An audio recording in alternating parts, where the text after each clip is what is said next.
Enforcement এবং আমি আজকে একটু সচিবালয়ে এখানে এসেও সেটাই ফেস করছি যে ল অ্যান্ড অর্ডার সিচুয়েশনের জন্য আমাদের নারী বিশ্বকাপটা আমাদের বাংলাদেশে ভেন্যু হওয়ার ক্ষেত্রে একটু হুমকির মুখে আছে।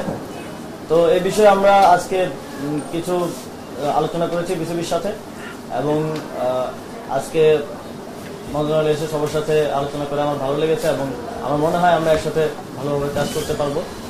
তো আমরা তিনটি সিদ্ধান্ত কিংবা প্রসেস যদি বলি তিনটি বিষয়ের উপর তৈরি করেছি। প্রথম হচ্ছে যুব ক্রীড়া মন্ত্রণালয়ের অধীনে শেখ হাসিনা জাতীয় যুব উন্নয়ন ইনস্টিটিউট আছে, আমরা এটার নাম পরিবর্তন করতে চাই যেহেতু বাংলাদেশে একটা ম্যাসাকারের সাথে শেখ হাসিনার নাম জড়িত আছে এবং হাজার সহস্র ছাত্র জনতা মারা গিয়েছে। আমরা মনে করি তিনি এর সাথে সরাসরি যুক্ত এবং সেই জায়গা থেকে এটা শুধু আমাদের মন্ত্রণালয় না, প্রত্যেকটি স্থানে এটা করা হবে। তো শেখ হাসিনা জাতীয় যুব উন্নয়ন ইনস্টিটিউটের নামটা আমরা পরিবর্তন করে বাংলাদেশ জাতীয় যুব উন্নয়ন ইনস্টিটিউট করছি এবং এই বিষয়ে প্রসেস চলমান থাকবে এবং দ্রুতই এটা কমপ্লিট হবে। আর নারী টি-20 বিশ্বকাপের বিষয়ে আমরা বিসিবির সাথে কথা বলেছি। যেই ইস্যুগুলো হচ্ছে তার মধ্যে সবচেয়ে গুরুত্বপূর্ণ হচ্ছে সিকিউরিটি এনশিওর করা। সিকিউরিটি এনশিওর করার ব্যাপারে স্টেট লেভেল থেকে কিছু কাজ করার ব্যাপার আছে। আমি আজকেই যমুনাতে গিয়ে ইউনুস স্যারের সাথে এই বিষয়ে বিস্তারিত কথা বলবো এবং তিনি একজন ক্রীড়াপ্রেমী মানুষ, তিনি অবশ্যই এটিতে আমাদেরকে সহযোগিতা করবেন এবং স্টেট লেভেল থেকে সিকিউরিটিটা আমরা এনশিওর করব। আমরা ইউএন এর সাথেও কথা বলবো যাতে তারা সাজেস্ট করে কিছু দেশের ট্রাভেল রেস্ট্রিকশনস আছে সেগুলো যাতে সমাধান করা যায়। আর অবকাঠামোগত কিছু উন্নয়নের ব্যাপার আছে সেগুলো মাননীয় সচিব আমাকে নিশ্চিত করেছেন যে কমপ্লিট করা হয়ে যাবে এর মধ্যেই। এবং বিসিবির বিষয়ে যেহেতু বিসিবি একটি অটোনমাস ফেডারেশন, তো সিদ্ধান্ত তো আমরা দিতে পারবো না, আমরা বিসিবি থেকে সাজেশন নিতে পারবো, তাদেরকে সাজেশন দিতে পারবো। সো বিসিবির সভাপতি অনুপস্থিত আছেন।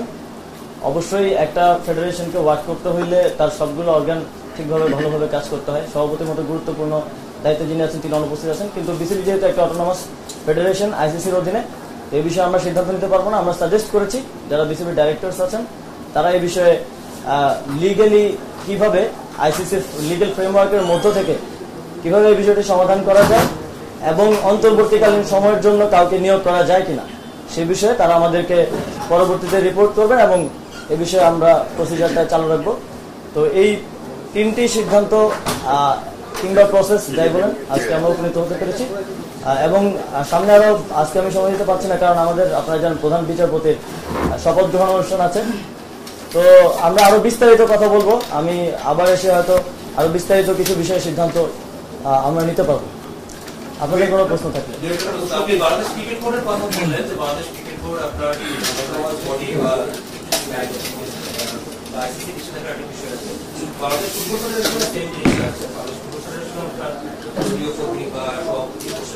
অন্যান্য ক্রীড়া ফেডারেশনে কিন্তু আপনার দলীয় নেতা কর্মী বা অনেকেই ভালো ভালো বড় বড় পোস্টে আছে। ওইসব ফেডারেশন বা ক্রীড়া সংস্থার প্রতি কিন্তু আপনার এই ধরনের কোনো নিষেধাজ্ঞার কোনো বিষয় নেই, সেগুলোর ব্যাপারে কি ধরনের পদক্ষেপ নেওয়া যেতে পারে? আসলে আজকে সময় স্বল্পতার কারণে এবং নারী টি-20 বিশ্বকাপের কারণে বিসিবির সাথে আমরা আলোচনা করার সময় বা সুযোগ পেয়েছি।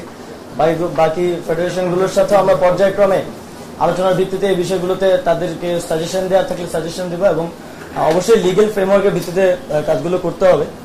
যেহেতু অটোনমাস প্রত্যেকটা বডি আমাদেরকে প্রসেস ফলো করতে হবে। যে কোনো পরিবর্তনের ক্ষেত্রে পরিবর্তন আমরা অবশ্যই করার জন্য তাদেরকে সাজেস্ট করবো, কিন্তু প্রসেসটা ফলো করাটা জরুরি। যতটুকু জানি আপনি ক্রীড়াপ্রেমী একজন মানুষ, শুনেছি আপনি স্পোর্টস সম্পর্কে ভালো খোঁজ খবর রাখেন। জানতে চাই যে বাংলাদেশের স্পোর্টসে যেহেতু আপনি একটা দায়িত্বে আছেন, স্পোর্টসের বাজেট কিরকম, কোন থাকে সেটার ব্যাপারে কি কোনো ধারণা আগে ছিল কিনা বা এখন পেয়েছেন?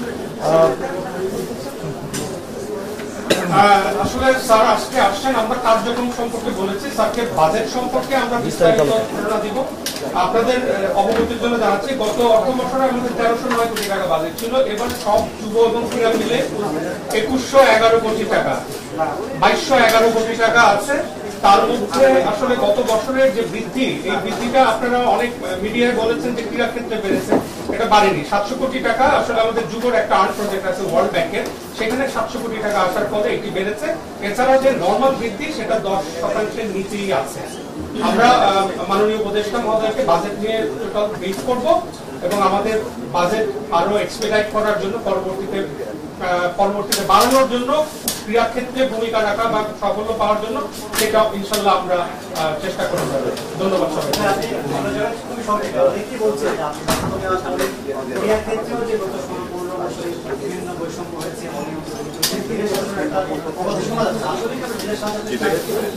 আমরা পুরো দেশকে ঢেলে সাজাতে চাই এবং সেটা আমরা আসলে ব্যক্তির জায়গা থেকে নয় যে একজন ব্যক্তিকে পরিবর্তন করে দিলে আমার হয়ে গেল। আমরা সিস্টেমটাকে ঢেলে সাজাতে চাই। আমরা এমন একটা সিস্টেম করে দিয়ে যেতে চাই এই অন্তর্বর্তীকালীন সরকারের অধীনে, যাতে করে যে ব্যক্তি আসুক সে ওই সিস্টেম ফলো করার মাধ্যমে এই যে দুর্নীতির কথা বলছেন কিংবা অনিয়মের কথা বলছেন সেগুলো যেন আর কখনোই ফিরে না আসতে পারে।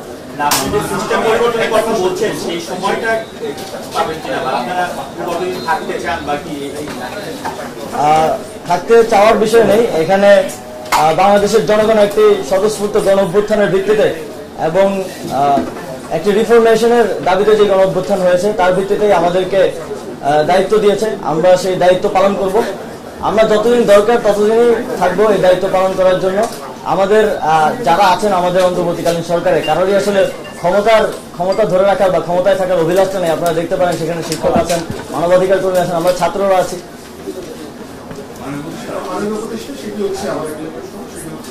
যে বোর্ডগুলো রয়েছে সেখানে পলিটিক্যাল প্রভাব মুক্ত করার জন্য আপনারা স্থায়ী কোন ব্যবস্থা এই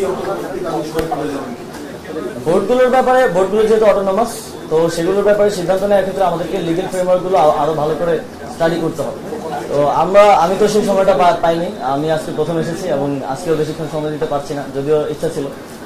তো আমরা সেগুলো স্টাডি করব এবং এর মধ্যে দিয়ে একটা স্থায়ী সমাধান করার জন্য স্টেপ নেওয়ার মতো সুযোগ থাকলে আমরা অবশ্যই